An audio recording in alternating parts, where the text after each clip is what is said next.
Okay. To say it again, yes, we are in a funny situation. We are in a situation that we are missing the most northern people of the three who want to do this presentation. We missed Susanne. She had a surgery the last days and can't reach us, but she is the real north one, beside that Thorsten is somehow from the north. I'm not so much from the north. I'm from living now in Karlsruhe with my company in Karlsruhe. And we are now in the situation that two ecosystem partners of a huge LibreOffice migration project will present this project to the audience. So we will do our best, what we can do. But I think Susanne will be happy to. There are special questions to answer them. So perhaps you tell something about the true north. You are more north than me.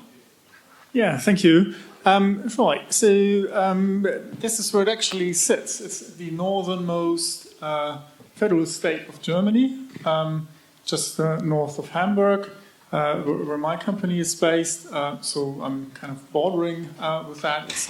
It's an hour train ride to the capital city, which is Kiel, where it's also the seat of the government and the various IT service agencies that we will be talking about here.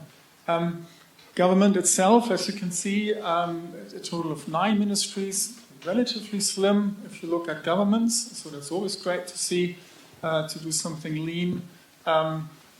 Subdivided into 20 authorities and around 30,000 employees all over the place.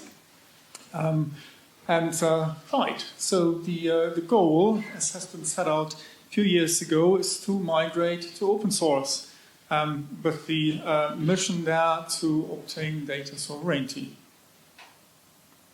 Yeah, and as you see, the special thing about this state in Germany, it's called the land between two seasides. It's the North Sea, coast of North Sea, and the coast of the Baltic Sea. You can imagine that one of the ministry is for the environmental. Have a lot of Excel sheets about maritime items, which I'm covering to migrate all the time. And the second special issue of this state is this North Baltic Sea channel, which is, I learned, one of the most chipped channels in the world. Because it cuts. I was wondering. It's like Panama Canal, because you see, if you want to go around there, you need to go all the way up Denmark, and then it's a very small, kind of lots of bridges there, and you need to go all the way down again, so that really significantly shortens the trip. Okay, coming back to the migration project for LibreOffice, it's based in a strategy, in a decision which the government of Schleswig-Holstein, we call it cabinet, decided to do. The state government Schleswig-Holstein decided a digital strategy becoming, including a guideline to gain sovereignty. Certainly the same arguments are valid for them than for everybody. They got the new developments with proprietary software. We're remembering that they get more and more dependent on proprietary software vendors. And they decided we are strengthening the digital sovereignty and self-determination of the state administration by reducing one-sided dependencies as well as through a diverse provider landscape and the prioritized use of open source solutions in our public IT infrastructure. Now, that's the reason why we two guys are here on stage, especially with the diverse provider landscape. So this was decided after a long term of discussions, started by the CIO of Schleswig-Holstein, Thorsten, years ago. I remember we discussed it since 2015 or 2016 or something like this. And he, with his research development, with his convincing work, ended in 2023 with this decision of the cabinet to overcome these dependencies. What is interesting to add here, maybe for background, so I don't know how many of you know the intricacies of the German political system and also the government, but the federal states have significant authority over what they're doing, including the IT. And the word of note that this is the first German federal state to push things that far, and we're happy about that, of course. And what's also worth noting is this is a cross-party consensus, and it has survived elections. So that's really, really happy about this development. It's been a long time in the coming, as Lothar said, but it will be there for a long time, I'm sure. Definitely. So this is a picture of the digital sovereign IT workplace or the architecture, what they want to build up from 2023 on. So this picture is not all done. Not all pillars or columns are in the same stage of becoming real. So if you can see here, they will at some point they will have an operating system on Linux side. They have telephony with open source vendors and different other parts, even with vendors we have seen in other talks today in the solution. We are focused here on the LibreOffice column, which is the one of the columns which is the most far away, the most realized column in this architecture. So what was done here in Schleswig-Holstein is also with the installation of a Windows desktop. They start to deploy LibreOffice as client installation on the 30,000 clients of the state administration. Would you say a few words? Just to add to that, that of course you can do that today. You don't need to wait for Linux and all the other things to happen. So that's why this is one of the things that is the furthest along. So you can start doing that today, in theory. Well, we get to that. Yeah. Do you know something about the telephony? How far the project for the telephony is? I think this is the second most. No, I'm not up to date. Okay, so they are working actively here and here. This is in work, and this is also in work, but in a very early stage. And this special part here, specialized procedures, is the one who is very interesting also for our column, because these are all the procedures doing the customers of the government with them. And this will be ongoing work all the days. And again, to stress the point, like how helpful it is to use open source like LibreOffice, but also Thunderbird and the other projects here that are interoperable, where you can plug in different things and make it work. And if it doesn't work 100%, maybe just 95%, you can make it work. So you can decouple all of that, and instead of one big bang migration where you need to switch over one day from proprietary and the other day to open source, you can decouple that, de-risk it, and do it one by one. Try in one area, and then the others can follow on their own timeline. So now I think we are coming to the most interesting slide of the talk. This is mostly a strategy, mostly items about strategy. So they decided to as I said, provisioning LibreOffice for all users, but by the decentralized IT departments. So there were a decision, a central decision by the cabinet, but the responsibility to deploy, to support, to do the migration is decentralized. This is typically German. So as a federal organization, they do a decision in favor for the others, but they have to do it. This is, you could imagine that also this is a part of the migration to overcome such organizational issues where some parts say, oh yeah, great, let's start, let's go, and others say, oh, we will wait and see how the others are going. The second part is that, as we said, Microsoft Office can remain installed in parallel until the next contract, or the contract ended. So in October 2025, you all are aware, these are the time frames where you have to go to Microsoft 365, to their cloud, and so on and so on. So this is the point until all should be in the stage that they could do the work with LibreOffice. Until then, they are allowed to use both. But there's one point, this is the 1st of August, so a few weeks ago, in 2024, where the document format, the official document format, and this is one of the most important decisions they made, have to be the open document format.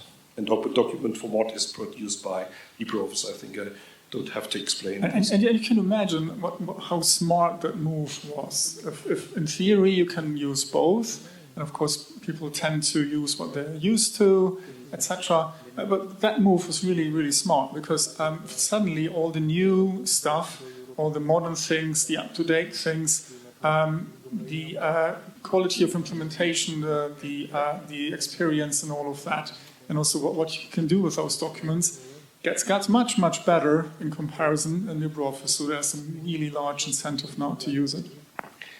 And out of a few of ecosystem partners supporting these, suddenly all the parts who were said, oh, we do this later, we will have the problems later, realized that they have to start to work with LibreOffice. What they have done is that there is a decision. Can you turn to the next slide? I think there is. No, then I have to do it by words. It is okay, as I said, it is okay to use both Office suites until 2025. But as in every migration, we all know that there will be a portion, they hope, that is less than 30%, where they need still Microsoft Office for special processes. But what was not remembered so much, but is coming more and more clear for all ministers and all workers, that this means not that they just have to use Microsoft Office longer. They have to do their normal work in LibreOffice, and all these special tasks which is not able, which are they not able to do with LibreOffice, they can use their Microsoft Office. So as this comes up, they realized, okay, we really have to see our document vault, do interoperability checks, where are the problems, are there problems, and so on. So very, very important point in the structure is, yes, there might be some processes where we need Microsoft Office longer. But this means not that the default Office suite is Microsoft Office. They have all to do the normal work to produce open document format with LibreOffice, and the special cases could be done with reasons with Microsoft Office. So most of that is actually some line of business applications or something that is tied to some hardware where you have some lab equipment, for example, and the export into software there has a format or some connection or some software that just uses some VBA integration or some ODF integration. It's most of that, I guess, sits in that corner. The number 70% is it comes out of analysis and is more or less a guess out of this. But out of my experience, your experience, I think this could be something like 70, 80, 85%.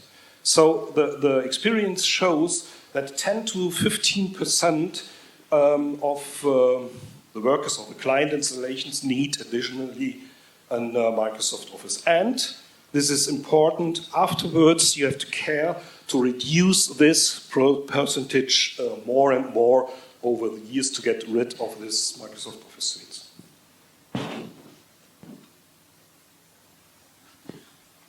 Right. And of course, that is something that is best done collectively. So the federal state of Schleswig-Holstein started to engage other parties in that. It's also been, as Lothar said, since a long time. We're having a conversation with the Document Foundation and the LibreOffice project on that. There's been certainly there has been talks with other players, with other people who had done this migration before. And the end result of that is as shown. A three-tier support ecosystem for that migration. First and second level is handled by Dataport. Dataport is the government-owned company that runs the IT for the northern federal states in Germany. And they operate the computers, they operate the data centers, they do support. Sometimes just the second or third level, sometimes all of it, like full service, depends a little bit on the exact setups in the federal states. And they do the first and second level, in this case for Schleswig-Holstein, for LibreOffice migration in the Competence Center office. That's also where the Susanne is working and leading that effort. Then there's third level support that's done by Lothar and his company. And CCO, what's that standing for? Oh, sorry. Right, that's the chat. So chat there, right. And also kind of skilling up the people so that increasingly they can take that over on the long term. And then there's the other leg, which is the unique thing. You only have that with open source, the opportunity to be able to improve, develop, bug fix, have a feature added, have tweaks, additional configuration possibilities inside the product itself. And I'm quite happy that we can provide that from Allotropia. Yes, and so we're all one happy family there and trying to make that migration a success. And all of that, of course, devised by the with the long-term plan from Sven Thomsen there, and the backing we're getting from him. Okay, now this was originally part of Susanne, because this is the task which is done by the Competence Center office. From Dataport itself, they have staff there.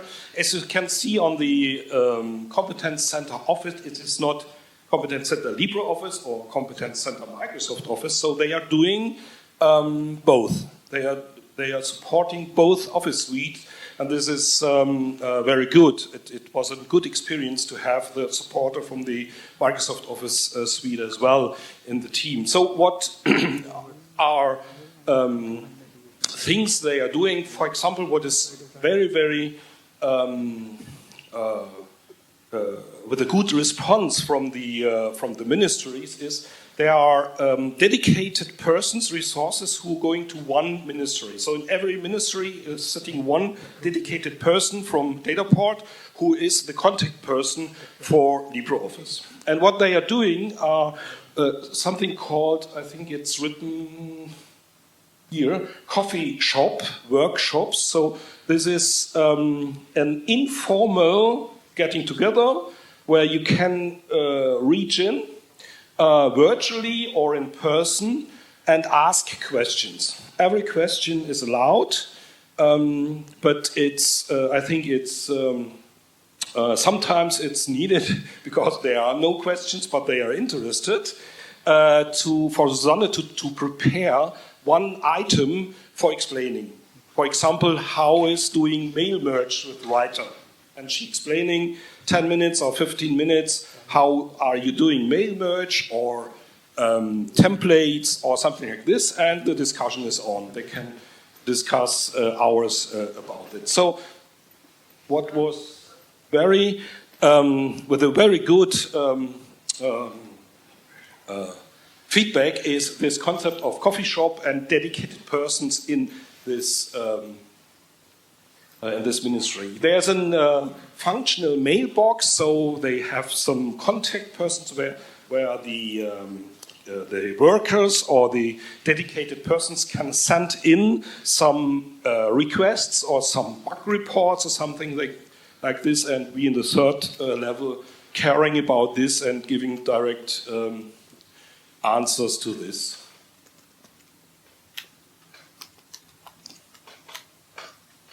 So here are some things we are talking, what we are doing, what my role is, or the role of my company in this third level support.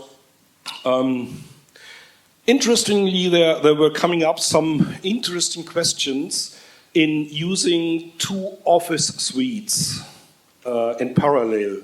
Something like perhaps you are away, something like copy and paste from one office suite in the other, or other functionalities have to be covered not by saying, oh, don't do this, don't do that, but giving some strategy input how to handle this. Mostly of the resources I have to give is about macro migration. As I said, there are a lot of very, very interesting macro migration items, which is not just to migrate them, but also ask the question, migration is also the chance to consolidate. Is macro logic the right way to do this in a special process? So this is very interesting. It's a lot of doing work with APIs. I remember a very, very heavy API of an scale, where environmental things could be weighted, something like parts in the air. They were weighted, and they have a dedicated API where macros were programmed against, and we have to care about this. Yeah, and perhaps a funny story, there comes also Thorsten in it. I attended with the digital minister of Schleswig-Holstein a conference. And during the conference, he was sitting nearby. He was looking on his slides, and he was sliding with a touch screen functionality in LibreOffice. And suddenly was completely out of concentration because the sliding function of of Impress was something like this. You slide with your finger on the screen, and it do not move the slide. It do the mark. It marks the text, or it activates an object on it or something, but not moving the slide, as you normally imagine that if If I'm sliding, it's going away. So what we did the same as for every client in Schleswig-Holstein. We did a feature request to switch this functionality to the normal user experience for sliding it. And this was done by Thorsten. Right. So I don't know, are we out of time yet? So let me quickly highlight a few things. So as I said, this is one of the unique things that you can do with open source. So we celebrate that. And if you are using software, and that's one of your pitches, that if you use open source, you can do that sort of thing. Just to highlight this Windows touch gesture support. So what the problem there was, it was a touchscreen device, a tablet. And if you, the normal way of desktop application is people use this mouse wheel and then the view scrolls, but the touch events are different. So they were not wired up. And it was not a lot of work, it just needed doing. And no one ever did that because no one ever used, apparently, or at least not complained enough for LibreOffice on a Windows touchscreen device. So we implemented that. Number of other things, for example, the accessibility sidebar that builds on top of the great accessibility online checker from Collabora, and we, by funding from Schleswig-Holstein, we added the sidebar to that. So now you have this online check where you can see, okay, there's a problem with your document, that this or that is not really accessible. So you can click on that, and then there's a quick fix way where you can resolve the problem, and we got this implemented. Also quite a lot of focus on generally accessibility support for the PDF export, so PDF UA export for LibreOffice is now, let's say 99.9% compatible and validates with all the checkers. Quite some bug fixing that went into that. And lots of smaller things, like for example, integrating LibreOffice with the e-filing system. The way to do that is kind of store that in some web dev or some other online store. And there was several idiosyncrasies. In theory, web dev is a standard, but then there's some implementation details. So we got it fixed on the LibreOffice side instead of having to wait for somebody else to fix it or work around it. And then various interop fixes for OXML. The writer comments feature where you can change the width of that column that was also funded by Schleswig-Holstein, etc., etc. Many more smaller things. You see that there has been ongoing for quite a while. Some of that landed in 7.6. Some of that, like Windows Touch support, gesture support as a feature, will only land in 25.2. But of course, there's always a possibility if someone funding that sort of thing, then we can, of course, always backport that and have some custom build for people then to reap the benefits of what they funded immediately. Yeah, that was, I guess, the highlights of that.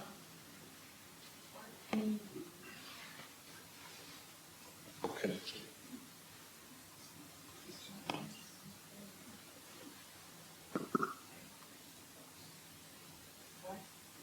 Most important slide. Okay. When it works, you will see 3 logos. The one from Dataport, the one from Allotropia. There it is. And for my company, so what Thorsten stressed so often is the most important message out of our talk.